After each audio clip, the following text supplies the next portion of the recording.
बूढ़ी परी का जादुई लिपस्टिक का पेड़। एक बार की बात है, अनंतपुर नाम के एक गांव में प्रिया अपनी सौतेली माँ और बहन के साथ रहती थी। प्रिया की सौतेली माँ उसे बहुत ही प्यार करती थी।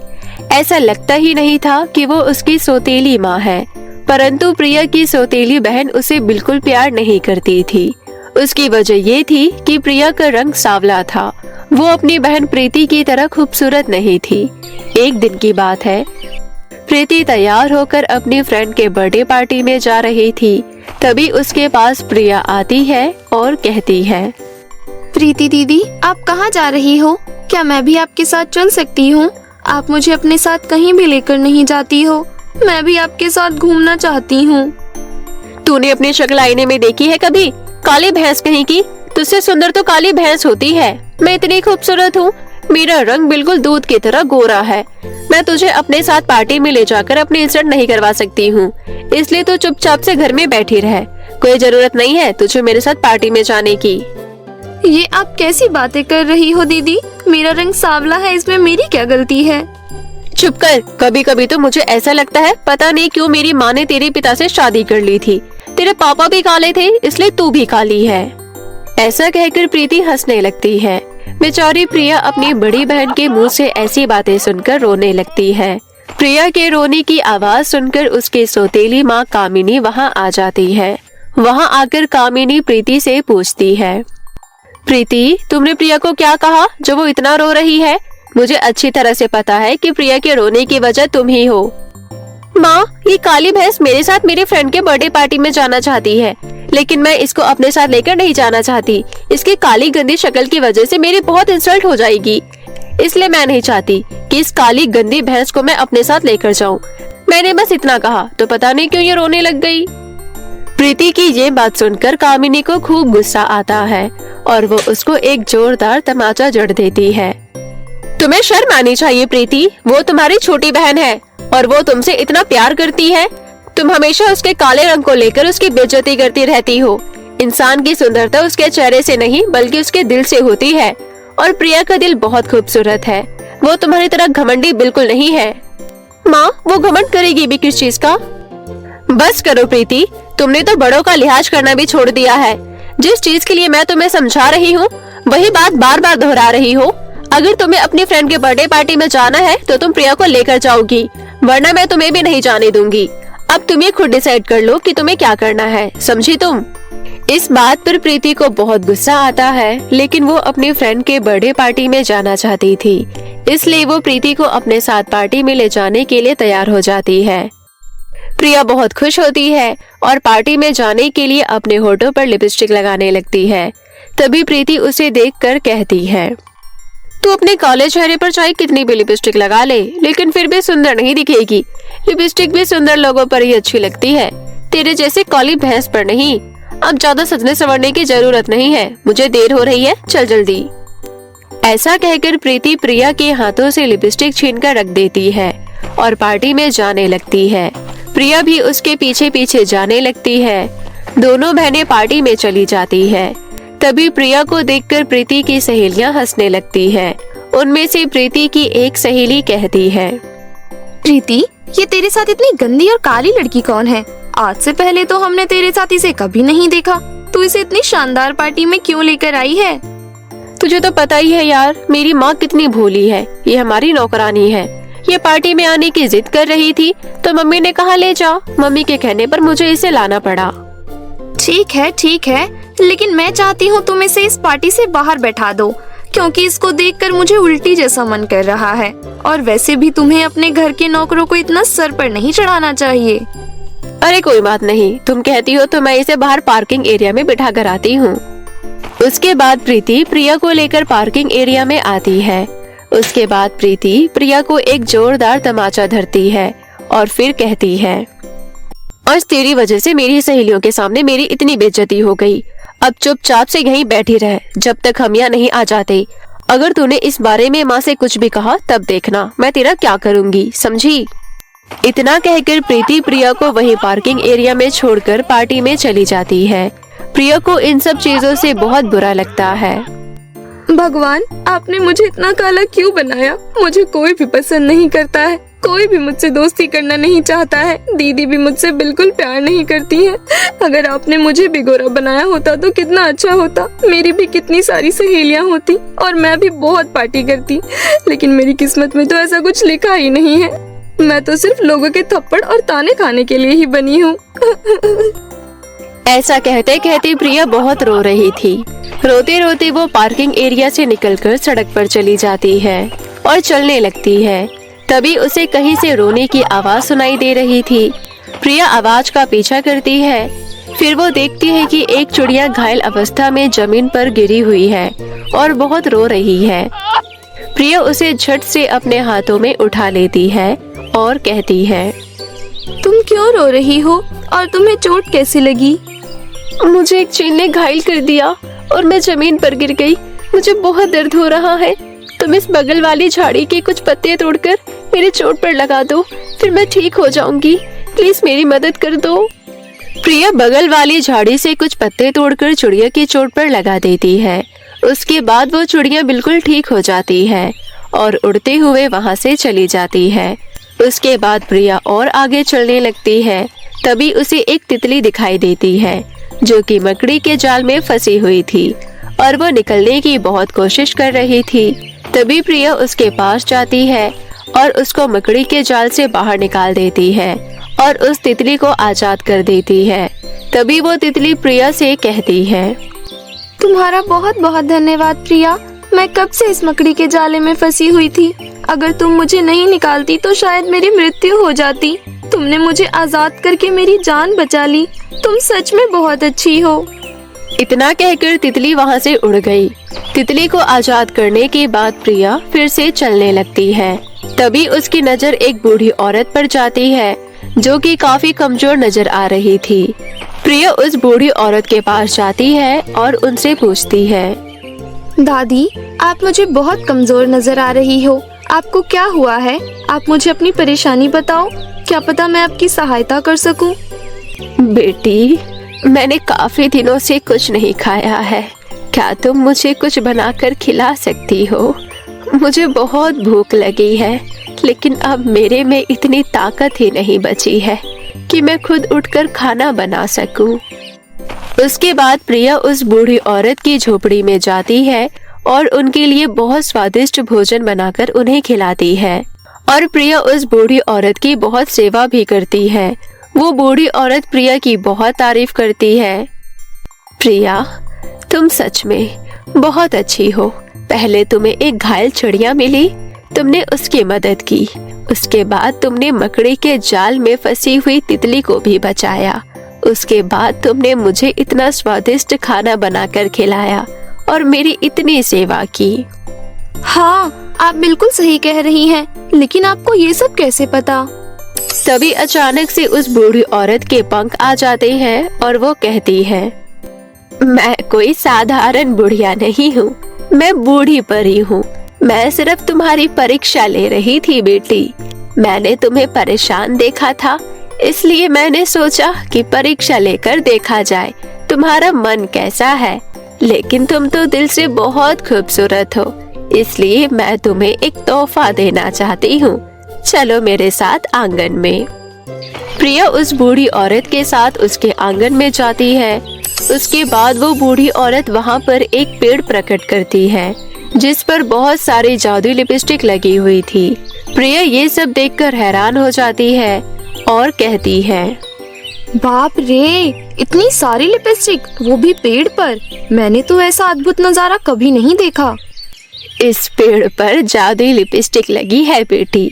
तुम इनमें से एक जादुई लिपस्टिक ले लो और उसे अपने होठों पर लगा लो। तुम बेहद खूबसूरत हो जाओगी और उस लिपस्टिक को लगाने से किसी की भी कोई सी भी दुख परेशानी ठीक हो जाएगी। तुम इसकी मदद से लोगों की मदद भी कर सकती हो। प्रिया तुरंत उस पेड़ से एक जादुई लिपस्टिक तोड़ लेती है और उसे अपने होठों पर लगा लेती है। जादुई लिपस्टिक को लगाते ही प्रिया बहुत खूबसूरत हो जाती है। प्रिया खुद को इतना ज्यादा खूबसूरत देखकर बहुत खुश होती है और वो उस बूढ़ी परी को धन्यवाद कहती है। प्रिया खुशी खुशी वो जादुई लिपस्टिक लेकर घर आ जाती है। जब प्रिया घर आती है तो वो देखती है कि उसकी बहन प्रीति बिस्तर पर लेटी हुई है। उसको बिस्तर पर लेटा हुआ देख प्रिया अपनी माँ से कहती है, क्या हुआ माँ दीदी को? दीदी ठीक तो है ना? प्रिया बेटा, तुम कहाँ चली गई थी? पार्टी से लौटते वक्त प्रीति का एक्सीडेंट हो गया और इसको चोट लग गई है और तुम भी मुझे कहीं नहीं दिख रही थी। एक पल के लिए तो मेरी दुनिया ही पलट गई थी। तुम तो वापस आ गई, लेकिन प्रीति घायल अवस्था में है। हमें इसे डॉक्टर के पास लेकर जाना होगा। माँ, आप चिंता क्यों करती हो? मेरे पास जादुई लिपस्टिक है। मैं इतनी खूबसूरत भी इस लिपस्टिक की वजह से ही हुई हूँ। मैं इससे दीदी को ठीक कर दूंगी। अरे हाँ प्रिया, मैंने तो टेंशन के कारण इस बात पर ध्यान ही नहीं दिया कि तुम बेहद खूबसूरत हो चुकी हो। क्या सच में ये सब लिपस्टिक की वजह से हुआ है? हाँ माँ। उसके बाद प्रिया अपनी बहन के होठों पर वो जादुई लिपस्टिक लगा देती है। उसके ऐसा करते ही उसकी बहन बिल्कुल ठीक हो जाती है और वो उठकर खड़ी हो जाती है और नम आंखों से अपनी बहन को गले लगा लेती है और कहती है, मुझे माफ कर दो बहन, मैंने कभी तुमसे सीधे मुंह बात नहीं की, लेकिन फिर भी तुमने मेरी मदद की। मैं सच में बहुत बुरा फील कर रही हूँ। कोई बात नहीं दीदी, अब आप ठीक हो गई हो और मैं भी खूबसूरत हो गई हूँ। अब हम खुशी खुशी रहेंगे। हाँ मेरी बहन। दोनों बहनों के बीच प्यार देखकर कामिनी को भी बहुत अच्छा लगता है। उसके बाद वो तीनों अपना जीवन बूढ़ी परी के दिए हुए जादुई पेड़ के लिपस्टिक के कारण हंसी खुशी व्यतीत करने लगते हैं। सौतेली माँ और जादुई मेकअप किट की नदी। रामगढ़ नाम के गांव में हिमांशी नाम की एक लड़की अपने पिता बिरजू लाल के साथ रहती थी। हिमांशी की माँ बचपन में ही मर गई थी। हिमांशी दिखने में बिल्कुल खूबसूरत नहीं थी। हिमांशी का रंग काला था। हिमांशी अपने आप को बहुत अकेला महसूस करती थी, इसलिए उसके पिता कविता नाम की औरत से दूसरी शादी कर लेते हैं। हिमांशी की सौतेली माँ कविता उसे बिल्कुल पसंद नहीं करती थी। वो हिमांशी के कालेपन को लेकर उसको बहुत ताने दिया करती थी। उसको बस हिमांशी को डांटने का मौका चाहिए होता था। इसी तरह एक दिन, हिमांशी, तुम्हें दिखाई नहीं दे रहा है क्या? घर में कितने सारे काम पड़े हैं। अब तुम्हें इन सब चीजों के लिए भी मुझे बोलना पड़ेगा क्या? मेरी बात ध्यान से सुन ले लड़की। मेरे और तेरे पापा के सुबह उठने से पहले घर का सारा काम हो जाना चाहिए, वरना तेरी बहुत पिटाई होगी। लेकिन माँ। लेकिन वेकिन कुछ नहीं, जो मैंने कह दिया वो कह दिया। इसी तरह कविता अपनी सौतेली बेटी हिमांशी को अपने ही घर में नौकरों की तरह रखा करती थी। एक दिन जब हिमांशी के पिता ऑफिस से घर आते हैं तो हिमांशी की सौतेली माँ उनसे कहती है, पता नहीं हिमांशी मुझे कब अपनी माँ समझेगी। वो मेरी जरा भी इज्जत नहीं करती। जब भी मैं उसे कुछ बात करना चाहती हूँ वो वहाँ से चली जाती है। कविता की झूठी बातें सुनकर बिरजू लाल उसकी बातों में आ जाता है और हिमांशी के कमरे में जाकर हिमांशी से कहता है, बेटी, तुम्हें तुम्हारी नई माँ से क्या दिक्कत है? वो तुमसे कितना प्यार करती है, फिर तुम उसकी इज्जत क्यों नहीं करती? पिताजी, आप कैसी बातें कर रहे हैं? मैं तो माँ से बहुत प्यार करती हूँ, लेकिन वही मुझे डांटती रहती है। हिमांशी के पिता हिमांशी की बातें नहीं सुनते हैं और उसको डांटकर वहाँ से चले जाते हैं। इसी तरह जब हिमांशी के पिता काम पर चले जाते थे तो हिमांशी की माँ उसे बहुत डांटती थी और उसके कालेपन का बहुत मजाक उड़ाती थी। इतना ही नहीं, जब हिमांशी बाहर जाती थी तो गांव के लोग भी उसका बहुत मजाक बनाते थे। अरे देखो देखो, काली कलूटी आ गई। अरे ये हिमांशी तो इतनी काली है, सुना है इसकी नई माँ इसलिए इसको पसंद नहीं करती। ये सब सुनकर हिमांशी को बहुत बुरा लगता है।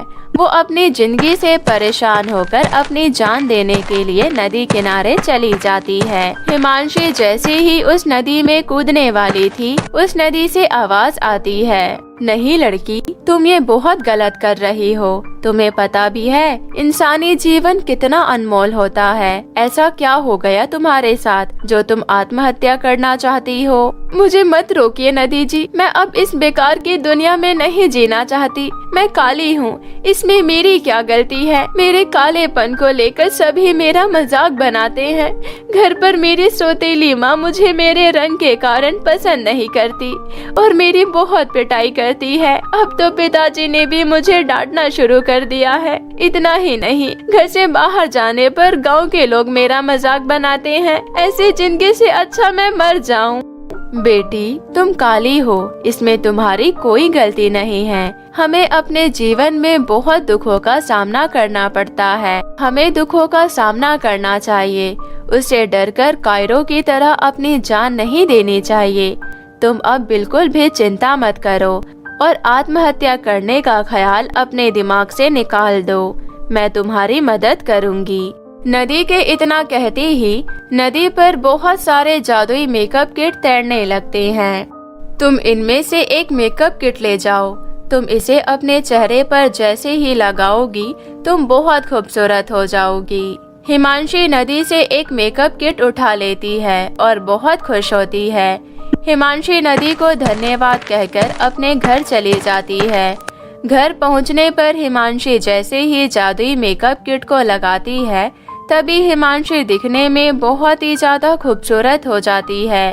हिमांशी खुद को देखकर बहुत खुश होती है। अरे वाह, मैं तो सच में बहुत खूबसूरत हो गई। अब तो माँ भी मुझे देखकर बहुत खुश होगी। उसके बाद जब हिमांशी की सौतेली माँ उसे देखती है वो हैरान रह जाती है और हिमांशी से कहती है, अरे हिमांशी, तू अचानक से इतनी सुंदर कैसे हो गई? तू तो दिखने में वाकई बहुत खूबसूरत लग रही है। अभी थोड़ी देर पहले तो तू बहुत काली थी, फिर अचानक ऐसा क्या हुआ जो तू इतनी खूबसूरत हो गई? हिमांशी ईमानदारी से अपनी सौतेली माँ को सारी बात बता देती है।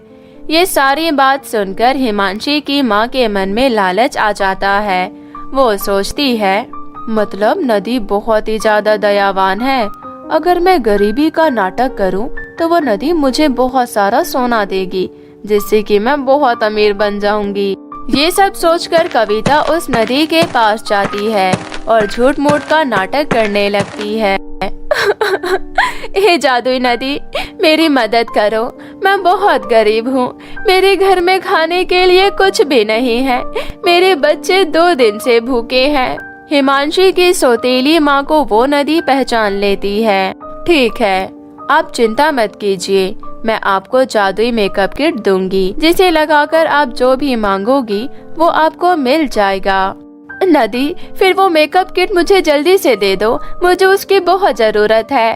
कविता की बात सुनकर नदी उसको एक जादुई मेकअप किट दे देती है। मेकअप किट लेकर कविता फटाफट अपने घर भाग जाती है।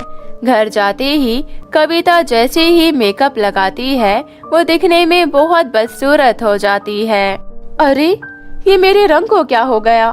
चलो कोई बात नहीं, अब मैं इस मेकअप किट से जो भी मांगूंगी वो मुझे मिल जाएगा। हे मेकअप किट, मुझे बहुत सारा पैसा दे दो और मेरी सुंदरता वापस लौटा दो। कविता के इतना कहते ही वो टकली भी हो जाती है।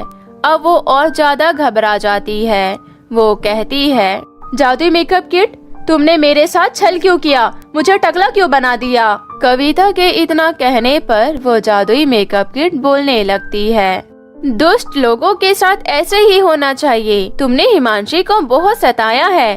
तुम उसको भरपेट खाना भी नहीं खिलाती थी और उसे घर का सारा काम करवाती थी। इतना ही नहीं, तुम उसके कालेपन का भी मजाक बनाती थी। अब जब लोग तुम्हारा मजाक बनाएंगे तब तुम्हें समझ आएगा। मुझे समझ आ गया है, मुझे प्लीज माफ कर दो और मुझे पहले जैसा बना दो। देखो, मैं अब कुछ नहीं कर सकती। तुम्हें हिमांशी से माफी मांगनी होगी। अगर उसने तुम्हें माफ कर दिया तभी मैं तुम्हें वापस पहले जैसा ठीक करूंगी। मेकअप किट की बात सुनकर कविता भागते हुए हिमांशी के पास जाती है और उसे माफी मांगती है। हिमांशी अपनी सौतेली माँ को माफ कर देती है। फिर वो मेकअप किट कविता को पहले जैसा कर देती है। अब कविता हिमांशी से बिल्कुल बेटी की तरह प्यार करने लगती है और पूरा परिवार हंसी खुशी अपनी जिंदगी व्यतीत करने लगता है।